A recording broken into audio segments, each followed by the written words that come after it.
good training for a long time, since almost 1.5 months in the camp, and we have been trying every possible things, reception, a combination in attacks and our blocks.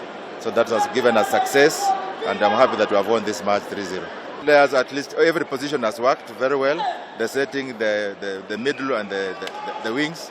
I'm happy that everybody was in perfect condition and perfect form. And we hope if we proceed like this, then we have no doubt in our minds that we are going to bring the trophy.